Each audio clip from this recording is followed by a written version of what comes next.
ఇంతకు ముందు ఒకసారి గుర్తు చేసుకోయా బాబు, పులివెందుల ఎమ్మెల్యే, ఇంతకు ముందు ఒకసారి గుర్తు తెచ్చుకో.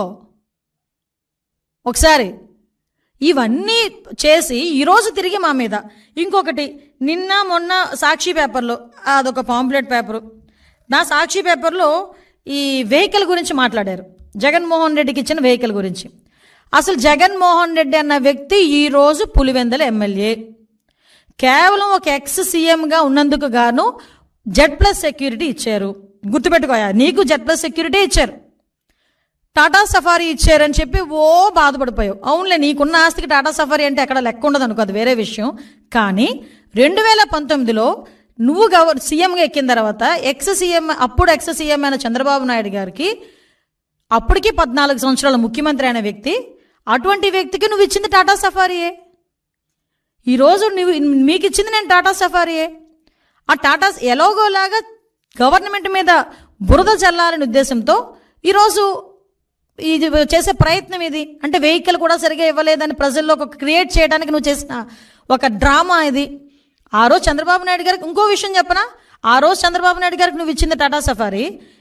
ఈ రోజు కూడా ఒక సీఎంగా ఉన్న వ్యక్తి హైదరాబాద్ వెళ్ళినా, ఢిల్లీ వెళ్ళినా టాటా సఫారీ ఎక్కుతారు, బుల్లెట్ ప్రూఫ్ కారు. ఒక ఎక్స్-సీఎంగా నీకు ఒక bullet proof car Tata safari ఇచ్చారు. నీకు ఎక్కడ తక్కువ చేశారు? నీకు నచ్చలేదు. ఎందుకు నచ్చలేదు? బయట ఉన్న ప్రజల్ని కనిపించట్లేదు, నీ ఎక్స్ప్రెషన్స్ కనిపించట్లేదు, నీలో నా మహా నటుడు కనిపించట్లేదు. నువ్వు బాధపడిపోయి నువ్వు వేరే కారు ఎక్కావు.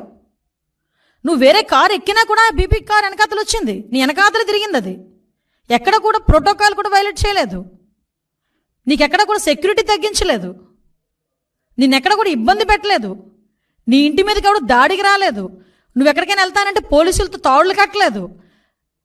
సో ఎక్కడ ఆటవిక పరిపాలన జరిగిందో ఒక్కసారి నువ్వు నేను చర్చించుకోవాలి. ఈరోజు ఈ సిచ్యువేషన్స్ అన్నిటి గురించి కూడా నువ్వు వెళ్తున్నావు. సెక్యూరిటీ విషయంలో గురించి చూద్దాం. అసలు యాక్చువల్గా సెక్యూరిటీ రివ్యూ కమిటీ అని చెప్పి SRC అని ఒకటి ఉంటుంది, అందులోనే IB GID 2 ఉంటాయి. వాళ్ళు ఫిక్స్ చేస్తారు ఎంత ఎవరికి ఎలాంటి సెక్యూరిటీ కావాలి, ఎవరికి ఎలాంటి సెక్యూరిటీ ఇవ్వాలి అనేది వాళ్ళు ఫిక్స్ చేస్తారు. సో వాళ్ళు ఫిక్సేషన్ ప్రకారం కూడా నువ్వు వెహికల్ ఎక్కావు, నీకు బీపీ వెహికల్ నీకు పంపించారు, సఫారీ పంపించారు, అది దిగిపోయావు. నీకు థ్రెట్ లేదా? రేపు పొద్దున్న ఏం చేస్తావు? ఎవడో నీ మనిషి ఏదో రాయి విసిరించుకుంటావు. నీకు అలవాటు కదా గులకరాలతో ఆడుకోవడం, కోడికత్తులతో ఆడుకోవడం.